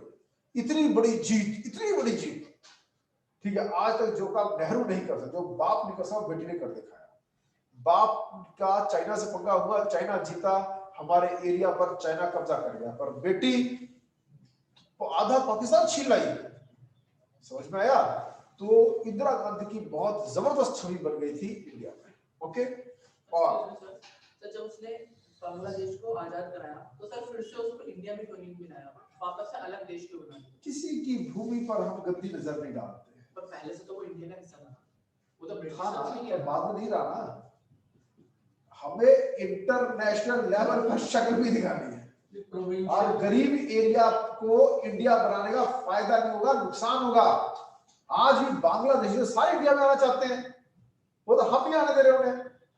सर वैसे भी वो प्रोविंस थी, और जब इंडिपेंडेंस हुई, जो हम बात करें वल्लभ भाई पटेल की, तो विद कंसेंट वो आए थे सारे, तो उस टाइम कंसेंट नहीं होगी। कंसेंट भी नहीं था, इंटरनेशनल अफेयर था। हमने ये कहा कि वो आजादी दिलवा रहे हैं एक देश को, हम पाकिस्तान से। आजादी मिल गई उन्हें, अब उन्हें अपना गुलाम बना ले, और रियलिटी में बनाई रखा है। इनडायरेक्ट समझ में आया? बल्कि अच्छा है, ज्यादातर पॉपुलेशन वहां गरीब है। अब गरीब को अब यहाँ चंडीगढ़ में लाके बिठाओ तो यहाँ क्राइम फैलेगा। जो बांग्लादेशी तारों नीचे से घुस घुस के इंडिया में आने की कोशिश करे, हम उन्हें रोक रहे हैं, आप मेरे आने क्यों नहीं देते? बात तो ये कह रहे हो। अगर उसे इंडिया का पार्ट बना देता, वो सारे गरीब इंडिया में घुसाते हैं और नौकरियां कर रहे होते। कहाँ? बॉम्बे में, दिल्ली में, चंडीगढ़ में, राजधानियां जितनी भी हैं, तो गरीबी फैलती, जीडीपी हो सस्ती लेबर मिलती है हमारे यहाँ, है ना? जितनी सस्ती लेबर मिलती है उतना क्राइम भी आता है, और उतना आपका टैक्स का पैसा उनके रख रखाव में खर्च होता है। पॉइंट समझ में आया? बहुत गरीब हैं जो कि इंडिया में घुसना चाहते हैं। पूरा श्रीलंका, पूरा नेपाल, पूरा बांग्लादेश, पूरा बर्मा, वो हम मना कर रहे हैं, नहीं नहीं नहीं। पॉइंट समझ में आया? ब्रेक्सिट क्यों हुआ? यूरोपियन यूनियन बन गया, कोई भी कहीं भी आ जा सकता है। सबने देखा सबसे अमीर मुल्क है इंग्लैंड, सारे गरीब यूरोपियन कहां पहुंचना शुरू हो गए, चलो इंग्लैंड चले, चलो लंदन चले, वहां दुकान खोलेंगे। लंदन के लोगों को नौकरियां मिलनी बंद हो गई। लंदन के टैक्सी वालों को सस्ते में काम करना पड़ रहा था, क्यों? बाहर से आ गए लोग। जीडीपी डाउन आया और लोगों ने आवाज उठाई, इनको बाहर निकालो, और फिर से रास्ते बंद करो। अब कोई और पोलैंड का आदमी इंग्लैंड में नहीं घुस सकते। समझ में आया? सोचना पड़ता है। ओके, महाराष्ट्र के लोगों ने उत्तर भारतीय खासकर यूपी और बिहार की लेबर को मार मार के वहां से लगाया, क्योंकि वो सस्ते में वहां काम करने में तैयार होते थे। उसकी वजह से वहां के लोगों को महंगा अपना माल बेचना मुश्किल हो रहा था। टैक्सी वालों को सस्ते में टैक्सी चलानी पड़ रही थी, क्योंकि लोग यूपी बिहार वालों को टैक्सी बैठना प्रेफर कर रहे थे। समझ में आया? आज मेरी अगर बात करें, मुझे अभी अपने ऑफिस में एक स्वीपर और पीएम को रखना है, पर मेरी 99% कोशिश है मैं किसी नेपाली को रखूं। पिछले 10 साल से इसे नेपाली लेबर को रखता आ रहा हूं। क्यों? अगर मैं चंडीगढ़ वाले को रखूंगा जो सेक्टर 25 के स्लम का है, 100% चोरियां शुरू हो जाएगी, 100% झूठ, 100% छुट्टियां, नशा, क्राइम स्टार्ट हो जाएगा। समझ में आया? यहाँ के लोग प्रोटेक्टेड हैं, सरकार ने उनको घर दे रखा है, लंगर लगते हैं, उनको कोई जरूरत नहीं है काम करने की। Point is clear? Okay fine. तो ये कई चीजें हैं जो सोचनी पड़ती है। ओके, नेक्स्ट हम कहां पहुंचे? सर बांग्लादेश। ठीक है, तो हमने उनसे आधा पाकिस्तान छीना, उन्होंने कसम खाई हम तुम्हारा ताज तुमसे छीनेंगे, कश्मीर छीनेंगे, उसको आजादी दिलाएंगे। फिर तुम्हारा दिल जिससे तुम पेट भर रहे हो, हरियाणा पंजाब छीनेंगे, खालिस्तान बना के रखेंगे, भारत तेरे टुकड़े हो हजार। इस तरह के नारे लगाने लगे पाकिस्तान। थोड़े टाइम पहले टुकड़े टुकड़े गैंग ने जेएनयू कैंपस में भी ये नारा लगाया था, भारत तेरे टुकड़े हो हजार। समझ में आया? चलो और आगे चलते हैं।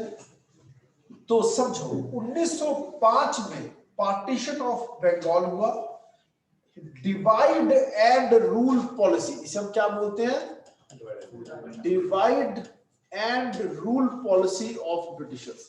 कि हिंदू मुस्लिम के बीच में लड़ाई कराओ और खुद राज करो, ठीक है। जब ये किया, इससे नाराज हुई कांग्रेस पार्टी जो आज तक मिलके चल रही थी ब्रिटिशर्स के साथ, तो वो नाराज हो गए और उन्होंने 2 मूवमेंट्स स्टार्ट की अंग्रेजों के खिलाफ, और वो थी स्वदेशी एंड बॉयकॉट। ये 2 ऐसी मूवमेंट्स थी जिन्होंने काफी हिला दिया ब्रिटिश सरकार को। जिस प्रकार आजकल भी एक मूवमेंट चल रही है आत्मनिर्भर भारत, ठीक है, प्रोडक्शन करो, मगर फिर भी चाइना के बिना गुजारा नहीं है। आज भी चाइनीज गुड्स धड़ल्ले से यूज हो रहे हैं, है ना। तो तब भी ऐसे ही था, चाहे मूवमेंट स्टार्ट होगी मगर फिर भी ब्रिटिशर्स के गुड्स के बिना गुजारा नहीं था, मगर फिर भी काफी बड़ा मिशन का हमने पहुंचाया। बॉनफायर्स किया, आग जलाई, जला दिए ब्रिटिश गुड्स। ओके, और आगे चलते हैं हम, ठीक है। तो इस एक्सट्रीमिस्ट मूवमेंट 1909 का जो साल था वो कौन से फेस में पड़ता था? ये एक्सट्रीमिस्ट फेस का समय था। लाल बाल पाल का बोलबाला था भारत में। तो उसकी नजर में लोगों को दिखाने के लिए, बताने के लिए, टैकल करने के लिए, एक्सट्रीमिस्ट फेस से टैकल करने के लिए आया था इंडियन काउंसिल एक्ट 1909। इसको हम मॉर्ली मिंटो रिफॉर्म्स भी कहते हैं। Vivek, Morley Minto reforms, clear?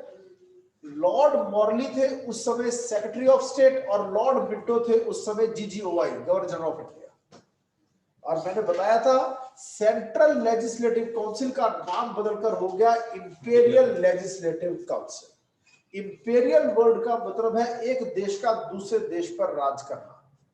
Okay, और आगे चलते हैं।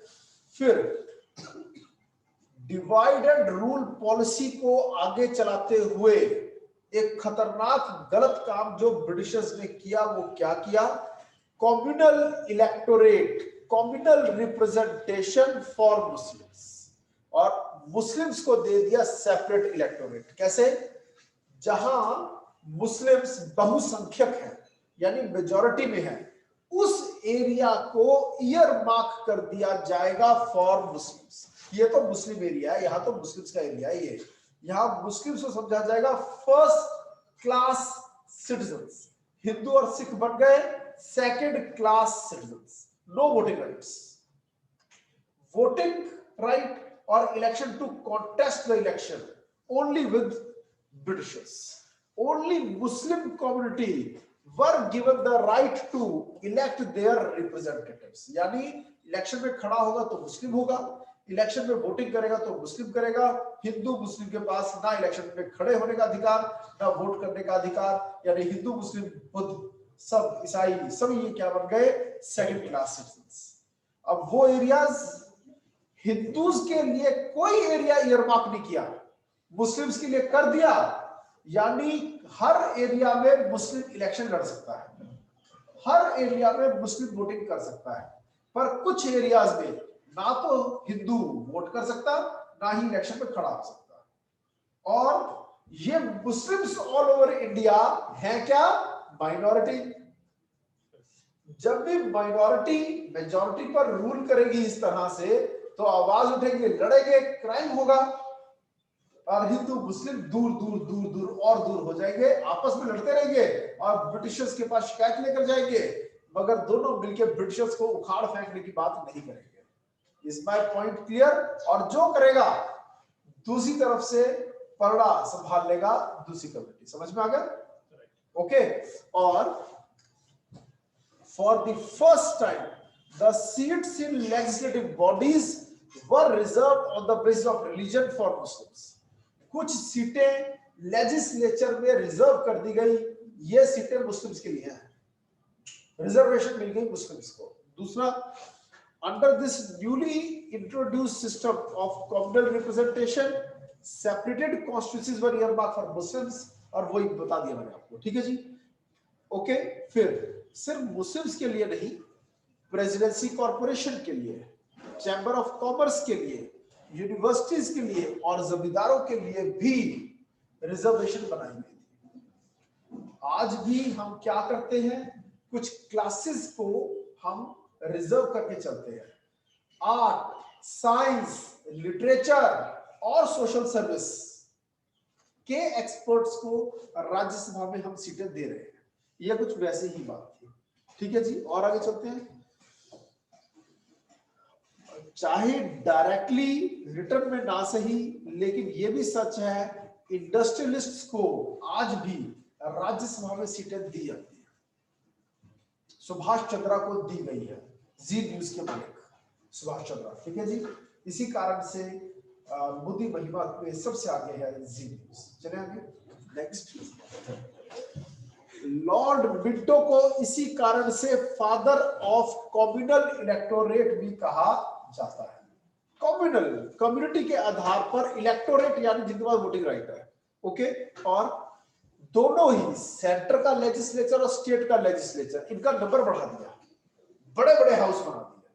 क्लियर? कयास लगाए जा रहे हैं आगे चल के इंडिया में लोकसभा राज्यसभा की मेंबरशिप को भी बढ़ाया जाएगा। बात चल रही है, कुछ पक्का नहीं। Next, the members of legislative councils were given right to ask supplementary questions on budget। मैंने बताया था बजट क्वेश्चंस, बजट पर सवाल पूछने का अधिकार पहले दिए थे, मगर सप्लीमेंट्री क्वेश्चंस पूछने का अधिकार नहीं दिए थे, और बाद में सप्लीमेंट्री क्वेश्चंस भी पूछने अलाउ कर। क्लियर? दो बड़े और इंपॉर्टेंट अभी बचे हैं, करके जाएंगे, करके हटेंगे। ठीक है जी। गवर्नमेंट ऑफ इंडिया 1919, ये वो समय था जब महात्मा गांधी की अगुवाई में भारत का स्वतंत्रता संग्राम आगे बढ़ रहा था। बहुत ही इवेंटफुल है ये टाइम, समझो ध्यान से। ठीक है, गवर्नमेंट ऑफ इंडिया एक्ट 1919 में बता चुका हूं, इसको मॉन्टेग कैम्सफोर्ड रिफॉर्म्स भी कहते हैं। ओके, क्यों? लॉर्ड मॉन्टेग थे सेक्रेटरी ऑफ स्टेट और लॉर्ड कैम्सफोर्ड थे उस समय पर governor general of India. Clear है? ओके, दो चीजों के लिए जाना जाता है ये। पहला, dyarchy at the state, dyarchy at the province level, dual governance, अभी समझाऊंगा क्या चीज है ये। और दूसरी चीज जो थी वो क्या थी? वेट, बाय कैमरलिज्म होना चाहिए यहाँ कहीं, इससे नीचे डायरेक्टली के नीचे ही है। ओ, ये बाय कैमरलिज्म, इन दो चीजों के लिए जाना जाता है। भारत में अभी तक बाय कैमरलिज्म नहीं आया था। Two houses, lower house, upper house, permanent house, temporary house, ये सिस्टम चल रहा है। ठीक है जी। सेंटर में लोअर हाउस जो है वो है लोकसभा, अपर हाउस है राज्यसभा। अपर हाउस हमेशा परमानेंट होता है, not subject to dissolution. 1/3 members retire after every 2 years। Clear? Upper house, lower house 5-5 साल के लिए आता है। ठीक है, तो लोअर हाउस और अपर हाउस का सिस्टम, यानी बाय कैमरलिज्म का सिस्टम 1919 में आया। पहले मैं बताऊंगा डायरकी क्या होता है। डायरकी दो शब्दों के मिलन से बना है, डाय प्लस आरके, डाय और आरके। डाय वर्ड का मतलब है ड्यूअल और आरके वर्ड का मतलब है गवर्नेंस, यानी कि ड्यूअल गवर्नेंस। यानी कि, और सॉरी मैंने पहले बोल दिया था डायर के प्रोविंस लेवल 1919 में, नहीं सही बोला है, ठीक है। डायरकी एट प्रोविंस लेवल ही इंट्रोड्यूस हुआ था। ठीक है, सेंट्रल सब्जेक्ट्स और स्टेट सब्जेक्ट्स, स्टेट वर्ड तो बोलते नहीं थे, तो प्रोविंस वर्ड बोलते थे, तो इनको अलग कर दिया। पहले इसको मैं जोड़ के बताऊंगा। आज की डेट में इंडियन कॉन्स्टिट्यूशन में क्या है? हमारे कॉन्स्टिट्यूशन में सबसे ऊपर है प्रीएम्बल, उसके बाद है उसके 25 पार्ट्स, उसके बाद है उसके अंदर 12 शेड्यूल्स। क्लियर? इन 12 शेड्यूल्स को हम लिस्ट्स भी कह सकते हैं। इसके अंदर 12 शेड्यूल्स में एक है 7th शेड्यूल। 7th शेड्यूल में है 3 लिस्ट्स। 3 लिस्ट में है यूनियन लिस्ट, स्टेट लिस्ट और कॉन्करेंट लिस्ट। एल लिख रही है, ठीक है जी, and concurrent list. Union list के आइटम्स पर लॉ बनाएगा यूनियन लेजिस्लेचर, यानी कि सेंटर। स्टेट लिस्ट के आइटम्स पर लॉ बनाएगा स्टेट लेजिस्लेचर, और कॉन्ट्रेंट लिस्ट के आइटम्स पर लॉ बनाएंगे both centre and state. Clear? Okay, ये काम की शुरुआत 1919 में हो गई, पर तब कॉन्ट्रेंट लिस्ट नहीं थी, तब बस दो थे, यूनिट स्टेट लिस्ट, बस स्टेट लिस्ट और प्रोविजन लिस्ट। 1919 में क्या हुआ अब मैं वो बताऊंगा आपको, ठीक है। 1919 के एक्ट में क्या कहा गया कि सारे के सारे लॉ सेंटर नहीं बनाएगा, ठीक है। अब एक होगी सेंट्रल लिस्ट, उसमें जो आइटम लिखे होंगे उन पर लॉ कौन बनाएगा, सेंटर, और दूसरा होगी प्रोविंशियल लिस्ट, प्रोविंशियल लिस्ट, उस पर लॉ कौन बनाएगा, provincial legislature. State list item पर लॉ बनाता है स्टेट लेजिस्लेचर, ओके। और ये प्रोविंशियल लिस्ट में आगे दो टुकड़े होंगे, ये प्रोविंशियल लिस्ट में भी आगे दो टुकड़े होंगे, और ये दो टुकड़े कौन कौन से होंगे मैं बता रहा हूं प्रोविंशियल लिस्ट के बारे में, रिजर्व्ड और ट्रांसफर्ड, रिजर्व्ड और ट्रांसफर्ड। जो रिजर्व्ड है उस पर गवर्नर लॉ बनाएगा, जो मैंने बताया था लाट साहब, और जो ट्रांसफर्ड है उस पर लेजिस्लेचर लॉ बनाएगा, इंडियंस लॉ बनाएंगे जो कि वोटिंग द्वारा जिनको लोगों ने चुना है। समझ में आया? और जो इंपॉर्टेंट काम है वो सारे रिजर्व, और जो अनइंपॉर्टेंट काम है, ठीक है, वो सारे किसके हाथों में होंगे, हिंदुस्तानी होंगे। जैसे कि लॉ एंड ऑर्डर इंपॉर्टेंट चीज है, इस पर लॉ कौन बनाएगा, गवर्नर। मगर जिस क्रिमिनल को पकड़े जेल में डाल दिया, जेलों का रख रखाव कि जेल में क्या खाना बनना चाहिए, दाल कब देनी है, छोले कब देने हैं, और रोटी चावल कैसे कैसे देना है, सफाई कौन करेगा, कैसे करेगा, ये सारे कानून कौन बनाएगा, इंडियंस। पॉइंट समझ में आया? अब सड़कें बनाना, बांध बनाना, ब्रिज बनाना, इंफ्रास्ट्रक्चर काम कौन करेगा, गवर्नर। उन सबकी सफाई कौन करेगा? समझ में आया? उसको लेकर लॉ, रख रखाव, रिपेयर्स, मेंटेनेंस की कानून कौन बनाएगा, इंडियन। वो ट्रांसफर करते हैं, इसे कहते हैं dual governor, diarchy, important unimportant, important अंग्रेज, अनइंपॉर्टेंट। समझ में आया? ओके। डायआरकी भारत में दो लॉज जुड़े हैं इससे। प्रोविंस लेवल पे डायआरकी 1919 में, क्लियर। 1935 के एक्ट में diarchy at the central level की बात हुई थी, पास हो गया लॉ, पर इंप्लीमेंट नहीं हो पाया। क्यों? जब उसको इंप्लीमेंट करने की बारी आई, इंग्लैंड हिल गया, सेकंड वर्ल्ड वॉर शुरू हो गई, 1939 to 1945 वर्ल्ड वॉर 2 चली। भाड़ में जाए इंडिया, खुद को बचाता है। समझ में आया? इंग्लैंड खुद को बचाने में लग गया। ओके, तो भारत में कभी भी डायआरकी सेंट्रल लेवल पर नहीं आई, भारत में डायआरकी केवल प्रोविंस लेवल पर ही आई। ओके, 1919 का एक्ट मॉन्टे-कैम्पफोर्ड रिफॉर्म दो बातों के लिए मशहूर है, बाइकैमरलिज्म और दूसरा diarchy at the province level. ये पेपर में क्वेश्चन आने के इस बार चांसेस है। क्लियर? चले आगे, और आगे चलता हूं मैं। ये बता चुका हूं, ये बता चुका हूं, ये बता चुका हूं, ये बता चुका हूं, ठीक है जी। ओके, फिर एक और अहम चीज, डायरेक्ट इलेक्शंस। अभी तक इनडायरेक्ट इलेक्शंस होते रहे, आम आदमी को वोट का अधिकार नहीं था। 1919 के एक्ट में आम आदमी को वोट डालने का अधिकार मिला, डायरेक्ट इलेक्शंस आए और बाइकैमरलिज्म आया, याद रखना। क्लियर? तो तीसरी इंपॉर्टेंट चीज, डायरेक्ट इलेक्शन, आम आदमी का वोट डालने का अधिकार। और एक और अहम बात, जो गवर्नर जनरल की एग्जीक्यूटिव काउंसिल थी 6 मेंबर की, उसमें से 3 इंडियंस होंगे, मगर कभी भी फौज उनके हाथ में नहीं देनी, लाल किले पे झंडा फहरा देंगे। तो ये समझ में आया? Okay fine.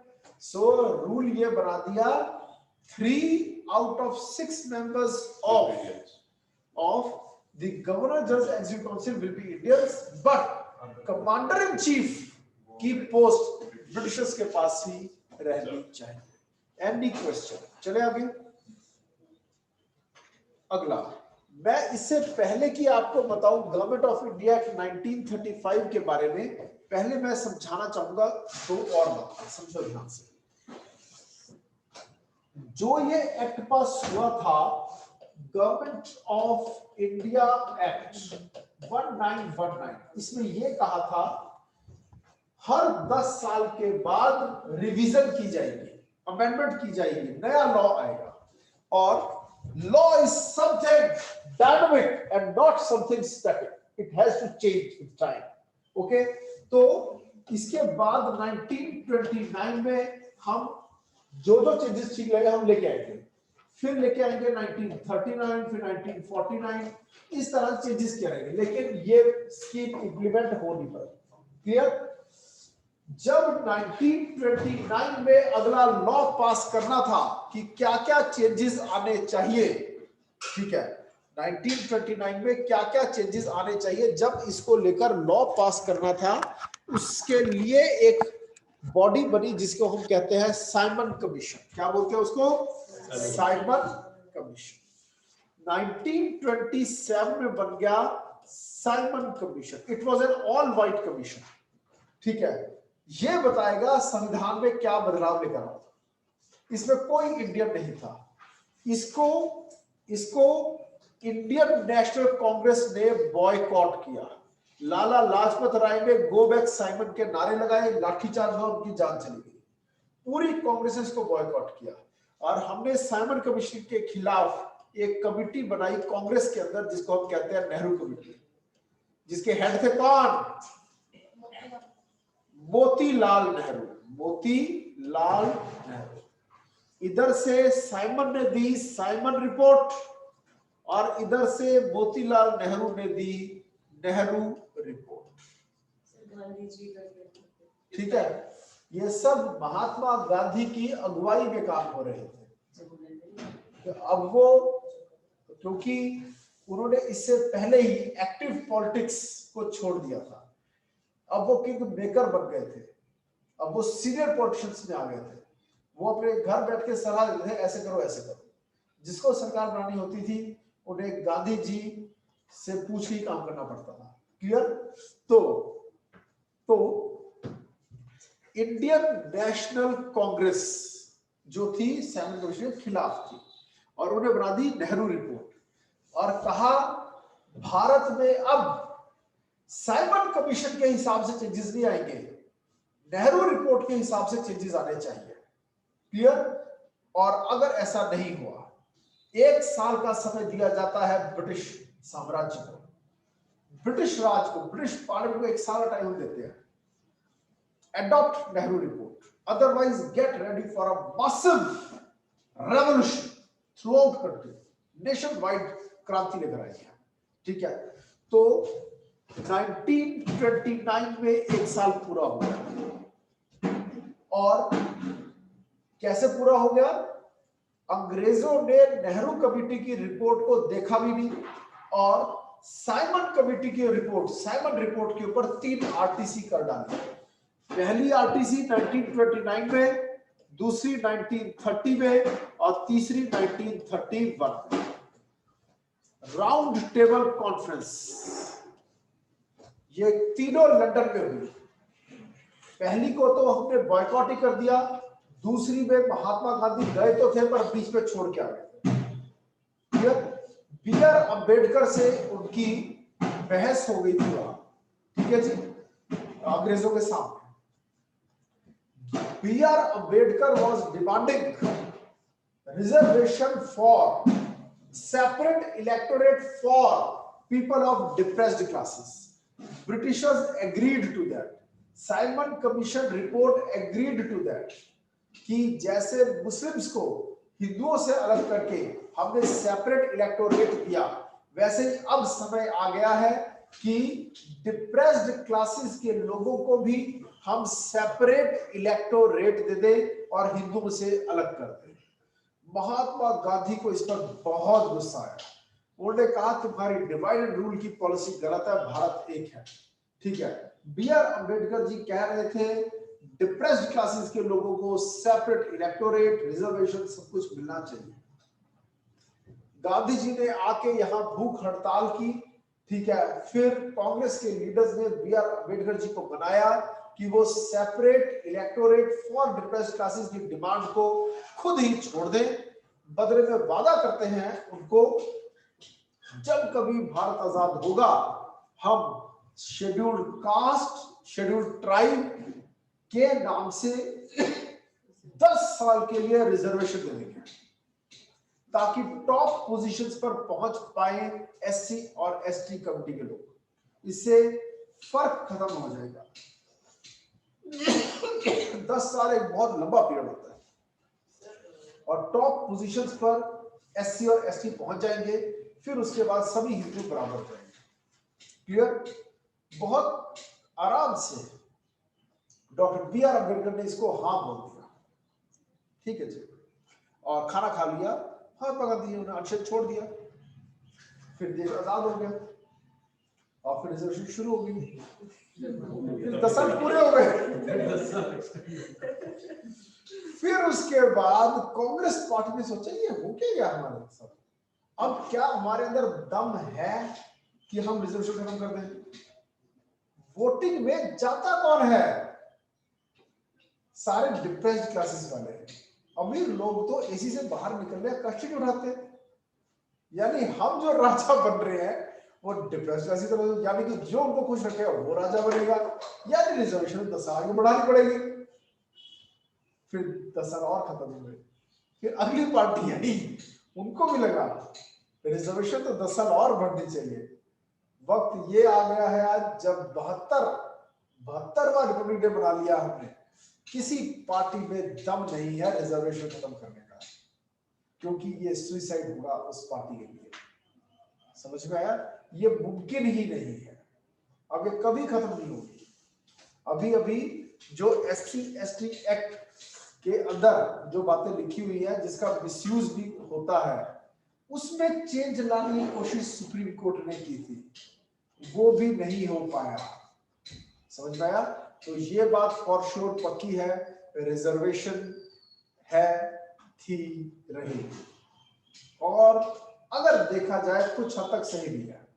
ठीक है, हम फिर कभी इस पर डिबेट करेंगे। ठीक है जी, तो ये बहुत हॉट टॉपिक और बड़ा सेंसेशनल और बड़ा टची टॉपिक है। जो राउंड कमेटी टेबल थी सर, इसमें इंडियंस जो बिहार में मतलब हिंदू महासभा के लोग थे, मुस्लिम लीग के लोग थे, ये सब डिटेल ये सब डिटेल गए थे। बी आर अम्बेडकर जी ने तीनों राउंड टेबल कॉन्फ्रेंस अटेंड की थी।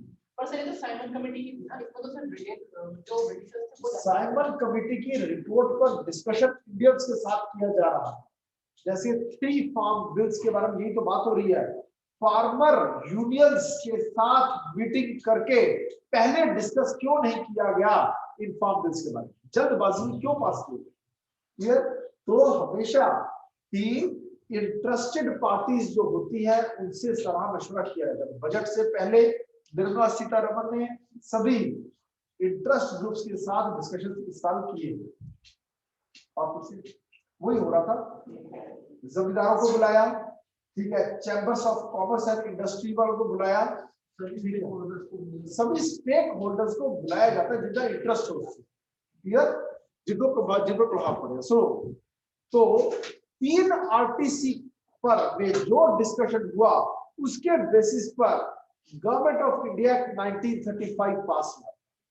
यानी साइमन कमीशन की रिपोर्ट, यानी कि साइमन कमीशन की रिपोर्ट के बेस पर जो डिस्कशंस हुए उसके बेसिस पर बना गवर्नमेंट ऑफ इंडिया 1935। और आज भी ये बैकबोन है। किसकी बैकबोन है? इंडिया के कॉन्स्टिट्यूशन, बेस यही है। और ये जो है ये 2 बातों में जाना जाता है। भारत को बना दो ऑल इंडिया फेडरेशन, जैसे यूएसए है वो federation, group of many countries, clear. दूसरा, भारत में लेकर आओ डायरकी एट द सेंटर, ठीक है, भारत में लेकर आओ ये देखिए, डायरकी एट द प्रोविंस को खत्म करो और लेकर आओ dyarchy at the centre. Clear? पर ना तो ये कुछ भी, ना तो ये इंप्लीमेंट हुआ, dyarchy at the province continue हुआ और डायरकी एट द सेंटर कभी आया नहीं। क्लियर? और जो बड़े बड़े प्रांत जो थे वहां पर bicameralism in 6 out of 11 provinces. समझ में आया? 6, अभी भी 5 स्टेट ऐसी हैं जहां पर bicameralism. There are 5 states in India which have 2 houses. Centre में 2 हाउसेस हैं, मगर सभी स्टेट में, पंजाब में, हरियाणा में एक ही हाउस है, विधानसभा यानी लेजिस्लेटिव असेंबली, 2 हाउसेस। मगर बड़ी बड़ी स्टेट्स में इंडिया में, पहले जम्मू कश्मीर में हुआ करता था, अब जम्मू कश्मीर यूटी बन गई नहीं। क्लियर? और ये bicameralism, it introduced bicameralism 6 out of 11, और ये 6 कौन से थे? आसाम, बंगाल, बिहार, बॉम्बे, मद्रास और यूपी, यूनाइटेड प्रोविंस। ओके? और अब मैं बता रहा हूं आपको वो पॉइंट कौन सा, ऑल इंडिया फेडरेशन। ठीक है, कि India is not one country but group of many countries, all India federation. और क्या किया गया, ये जो एक्ट था इसने it divided the powers between centre and it's units. Federation word का एग्जैक्ट मीनिंग ये है, when you divide the power between center and its parts, centralist statelist, इस पर लॉ बनाएगा, सेंट्रलिस्ट बनाएगा, स्टेटिस्ट कहते हैं फेडरेशन। ओके? तो 3 लिस्टें कौन कौन सी? यूनियन लिस्ट का पुराना नाम फेडरल लिस्ट, स्टेट लिस्ट का पुराना नाम प्रोविंशियल लिस्ट, और कॉन्कर्ड लिस्ट। कॉन्कर्ड लिस्ट का आइडिया ऑस्ट्रेलिया के कॉन्स्टिट्यूशन से लिया गया। क्लियर? तो ये इसकी बात तो हम पहले ही कर चुके हैं, फेडरल लिस्ट और प्रोविंशियल। क्लियर? आज ये तीनों लिस्टें कौन से शेड्यूल में हैं? 7 शेड्यूल। क्लियर?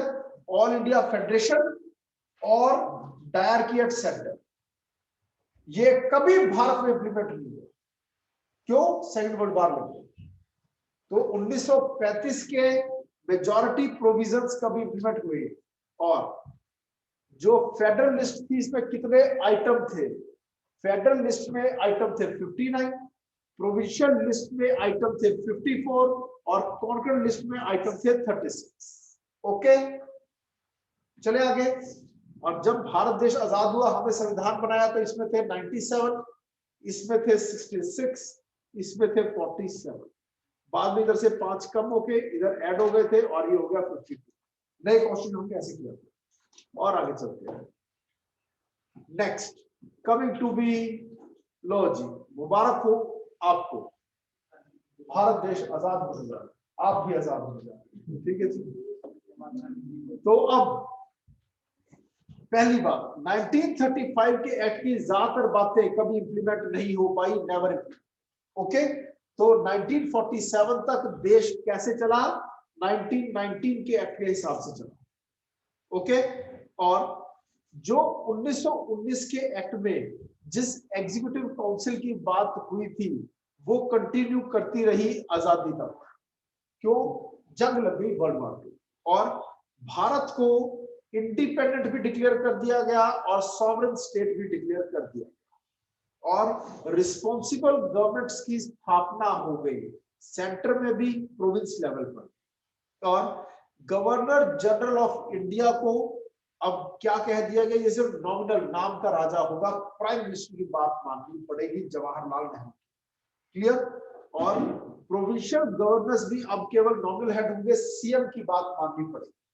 पीएम बना, सीएम बना। ओके, रियल हेड बन गए पीएम सीएम।